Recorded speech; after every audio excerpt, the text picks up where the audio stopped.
छेदा फेल दिहले सोया के लवेदा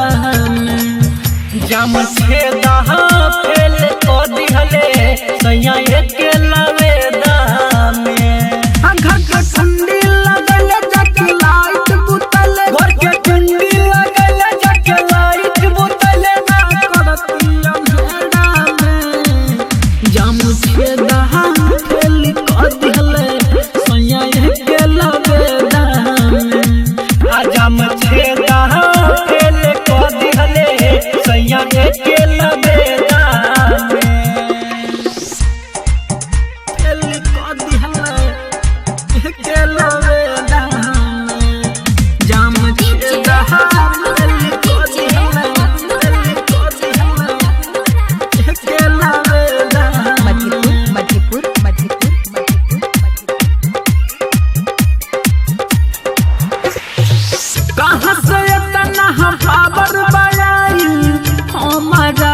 भतार के रे सखी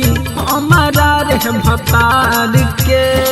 लागत भांग के गोली उखैले लिहल रात सुतार के रे सखी लिहल रात सुतार के कहा सयतना पावर बाई हमारा रे भतार के लागत भांग के गोली उखैले लिहल रात सुतार के लगातार उकल जब काबू में अल लगातार उकल जब काबू में तक कटले गाली में जाम छेदा फेल दिहले सैया के लवेदा में जाम छेदा फेल दिहले सैया के लवेदा में सैया के लवेदा में जाम छेदा फेल दिहले के लवेदा Madhupur recording by Rajiv rock film Supaul. प्रेम पर आनंद सुना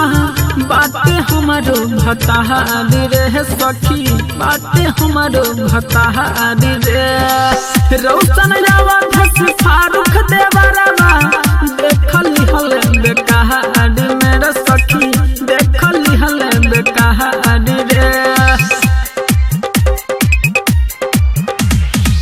सुनिला सुहाना सुनो बाटे हमारो भतार रे अवधस रोशन फारूक देवरवा देखली हल बेकार रे जल्दी बाजी न कल रात भर सुतल जल्दी बाजी न कल रात भर सुतल मर गई में हम फेगा में हैं जाम छेदा फेल दिहले सैया के लवेदा में जाम छेदा फेल दिहले सैया के लवेदा में घर के कुंडी लगल जक लाइट बुतल घर के कुंडी लगल जक लाइट बुतल ना करती अंधेरा में जाम छेदा फेल दिहले सैया के लवेदा में जाम छेदा